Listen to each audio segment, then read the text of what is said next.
G'day punters, welcome to Victims of the Punt. We have the final weekend of Group 1 racing coming from Randwick, and as always Mark Shean and Mark Rhoden here to help me find a few winners on the card. Mark Shean, I'll start with yourself. It's probably a little bit of a different week in terms of the setup that we've had weather-wise coming up to the All-Aged and the Champagne Stakes.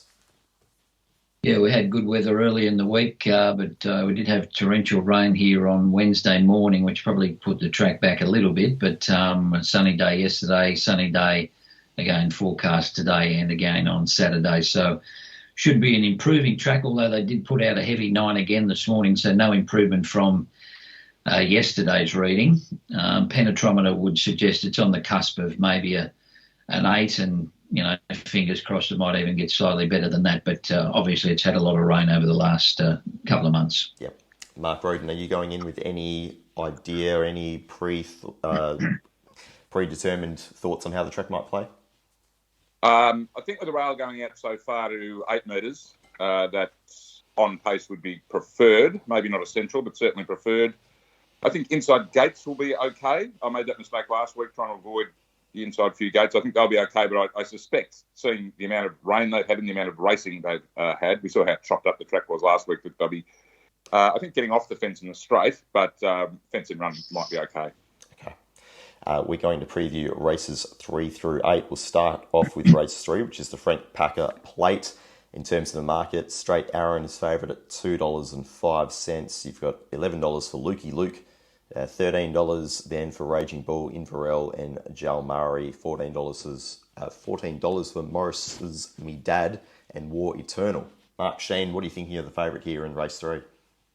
Well, I think track pattern will be pretty important for this horse because he is a back marker and he's drawn barrier 14. So if they're winning on pace in the first couple of races, which are reasonably big fields, so we should get some sort of a guide there in the first 2 races.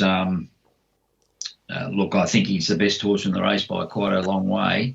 But bias might play against him here. I thought Lukey Luke's wins have been quite good at the provincials, and he has won on rain-affected ground and can roll forward and be on speed. I would suggest Morris's Me Dad will be up on the pace as well. War Eternal's got blinkers on, so he'll roll forward as well.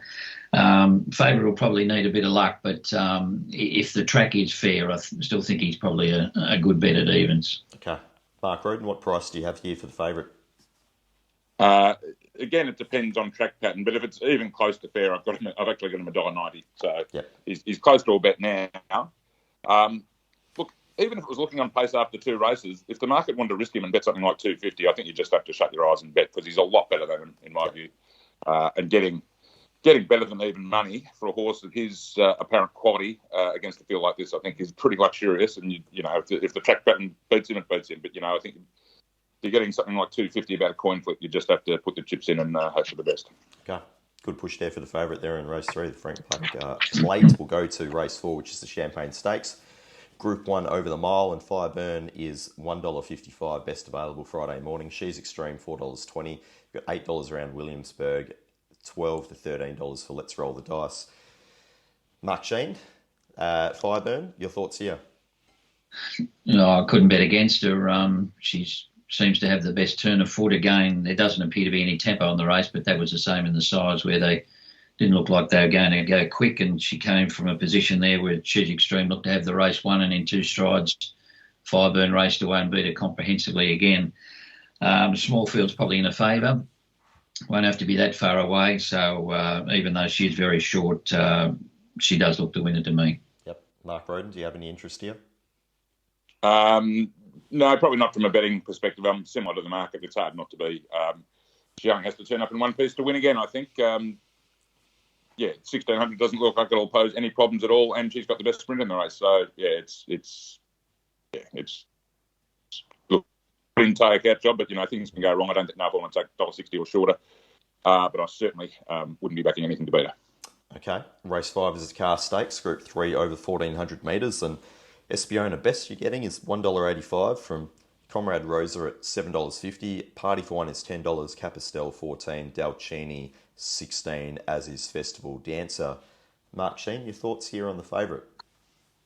Yeah, a bit of a conundrum here. Look, I think she got too far back in the Coolmore. She missed the start and was very awkwardly placed back near the inside, probably given a bit too much to do. This is obviously a massive drop in grade, gets McDonald back on and has a soft draw. But I think you'd have to be pretty brave to butter up to odds on. But I'm going to play number 7 here on an each-way basis, maybe 1/3, Dalcini.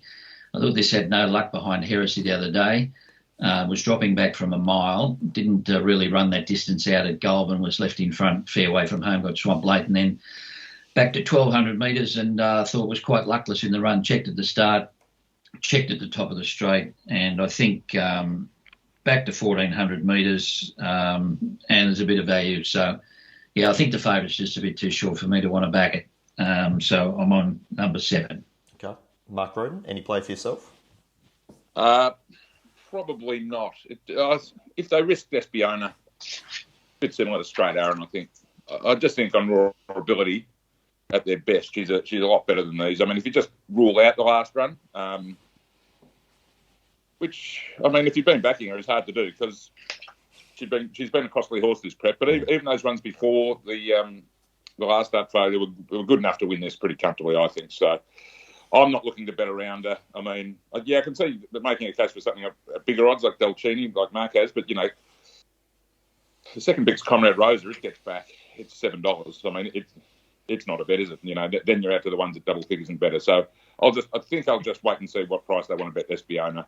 If they push it past $2, maybe that'll get me in. But yeah, gee, there's a few stifled markets there tomorrow, aren't there? Yeah, definitely. And they continue in race 6. You've got the Hallmark Stakes here, 1,200 metres, Group 3. Big Parade, $1.85, best available. And then at around $9.50 to $10, you have Kementari, Gemsong, Count de Ruby, Quantico, and Senior Fox. For choose is $13 to $14.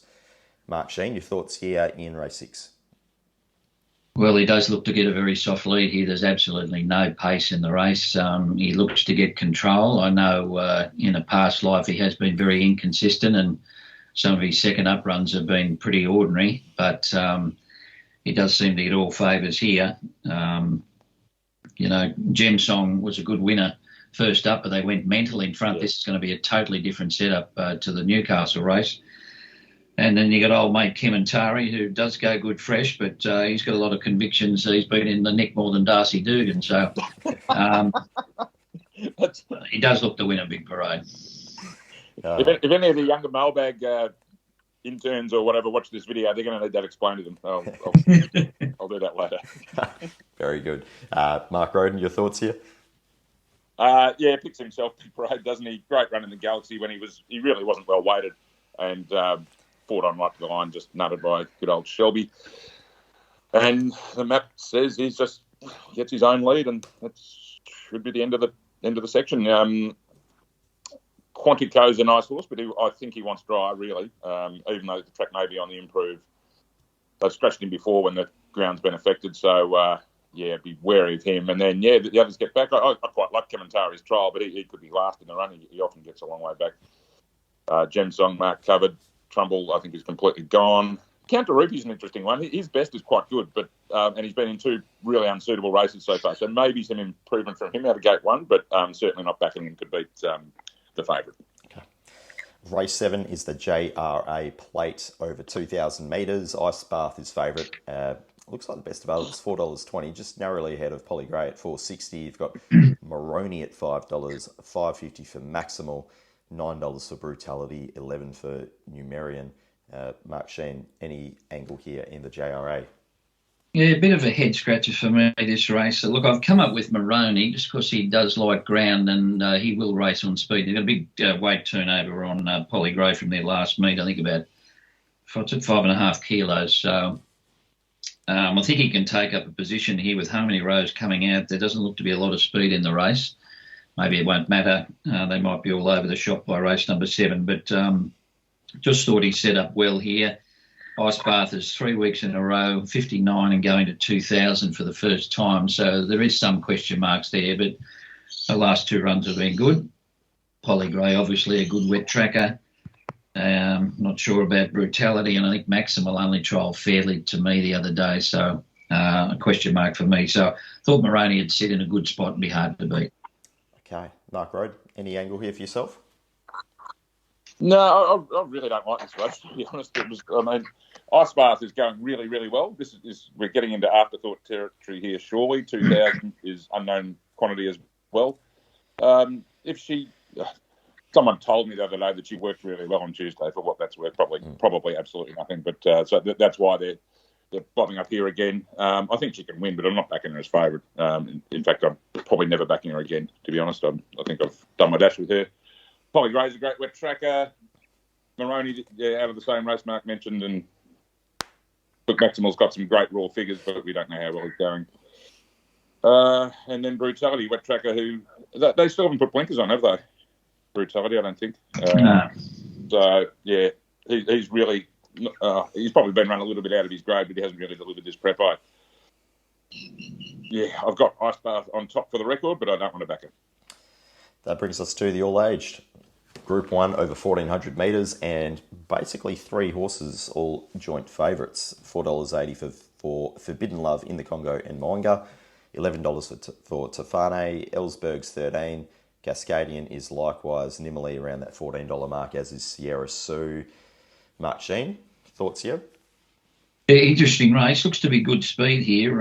Just looking back at that in the Congo run the other day, I think Berry may have gone too slowly actually on him. I know he was beaten on his merits to finish, but I think he just. I think Tim Clark going back on this horse, who knows the horse so well, has a good record on him in the past, where he's led on him and then revved him up coming into the turn rather than sitting and waiting. And I think that probably was his downfall last week. Having said that, he's got a lot of company in the speed-wise here. He's got Ellsberg going forward. You'd think Forbidden Love would have to try and negate that wide draw, shout the bar, goes forward as well, and Overpass won't be far off. So that lends myself to think that it's going to be a fast-run race. If they can make ground, I think Moanga's the one for me. Fresh horse on the scene, got slow and heavy form, got good form at Randwick.